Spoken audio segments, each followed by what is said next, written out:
पहली अप्रैल जानी जाती है वैसे कुछ और कारणों से, लेकिन पहली अप्रैल को बहुत सारे बदलाव भी होते हुए दिख रहे हैं। और ये समझ लीजिए कि बदलाव क्या क्या होने वाले हैं और कौन कौन से बदलाव है जो आपके काम के हैं और आपको ध्यान में रखने हैं।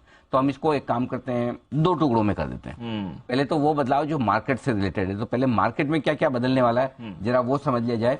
नूपुर बताइए। बिल्कुल सर, 31 मार्च और 1 अप्रैल बहुत इंपॉर्टेंट डेट्स होती है दोनों। 31 मार्च भी इम्पोर्टेंट है? हाँ सर। अच्छा। क्योंकि डेडलाइन 31 मार्च होती है और जो नए रूल्स वो 1 तारीख से होते हैं। सही जवाब। तो जितना भी आपको काम करना है वो 31 से पहले कर लीजिए, क्योंकि उसके बाद नए नियम लागू हो जाते हैं।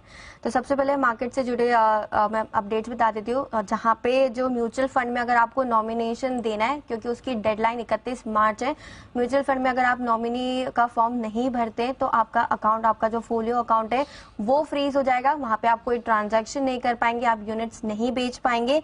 उसमें एक और ऑप्शन है, अगर जिसे नॉमिनी नहीं फिल करना है वो ऑप्ट आउट का ऑप्शन भी सिलेक्ट कर सकता है, लेकिन आपको यहाँ पे कुछ ना कुछ ऑप्शन सिलेक्ट करना ही है 31 मार्च के पहले, अदरवाइज 1 अप्रैल से ये अकाउंट आपका फ्रीज हो जाएगा। दूसरा बहुत इंपॉर्टेंट चेंज जिसकी हमने बहुत चर्चा भी की, एसटीटी, जहाँ ऑप्शन में जो एसटीटी सिक्योरिटी ट्रांजैक्शन टैक्स उसकी जो दरें वो अपडेट हो जाएंगी। 5,000 से बढ़ाकर जो 6,250 की गई थी, 25% से जो बढ़ाया गया था वो भी 1 तारीख से एप्लीकेबल हो जाएगा। फ्यूचर्स में भी जो रेट बढ़ाई गई थी 0.01 से बढ़ाकर 0.0125 किया गया था, वो भी 1 तारीख से एप्लीकेबल हो जाएगा। इसके अलावा जो ट्रांजैक्शन चार्जेस होते हैं एनएससी के, जिसमें बदलाव किए गए जो ट्रांजैक्शन चार्जेस है, जो 4% की कमी की गई है, वो भी एप्लीकेबल हो जाएंगे 1 तारीख के दिन से। सेबी के जो गाइडलाइंस है सिस्टम ग्लिच को लेकर, जो जिस पे हमने बहुत चर्चा भी की थी और हमारे इस पे काफी इस पे इम्पोर्टेंस भी रहती है, तो वो भी जो गाइडलाइंस है वो 1 तारीख के दिन से एप्लीकेबल हो जाएगी। तो बहुत इंपॉर्टेंट है यहाँ पर भी।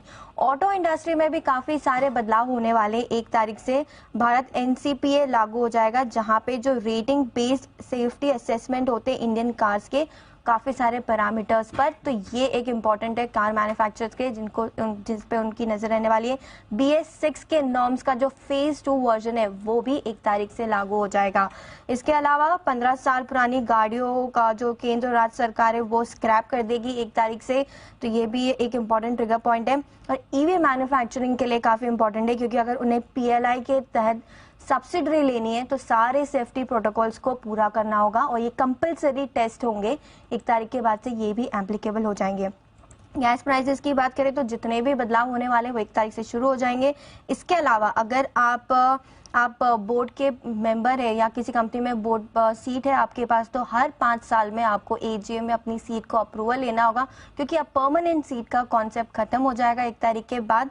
हर 5 साल में जब भी AGM होगी वहां पे शेयर होल्डर से आपको लेनी होगी मंजूरी। अच्छा, वो 5 साल बाद खत्म? हाँ, हर साल मंजूरी लो वापस? हर 5 साल परमानेंट वाला परमानेंट खत्म हो जाएगा हर 5 साल में। आई थिंक बाकी डायरेक्टर्स के लिए 3 साल बाकी। हाँ, तो सबसे ज्यादा कौन सी चीज दीप को ध्यान में रखनी जो पहली तारीख से दीप के लिए बदल रही है मार्केट के हिसाब से? म्यूचुअल फंड का नॉमिनेशन, अगर आप SIP करवाते हो, म्यूचुअल फंड में इन्वेस्टमेंट करवाते हो। दीप की तो शादी हुई नहीं। दीप आप चाहे तो मैं क्यों नॉमिनेट होने के लिए, आपके जितने भी इन्वेस्टमेंट में ध्यान रखूंगा पूरा। आप पे तो पूरा भरोसा।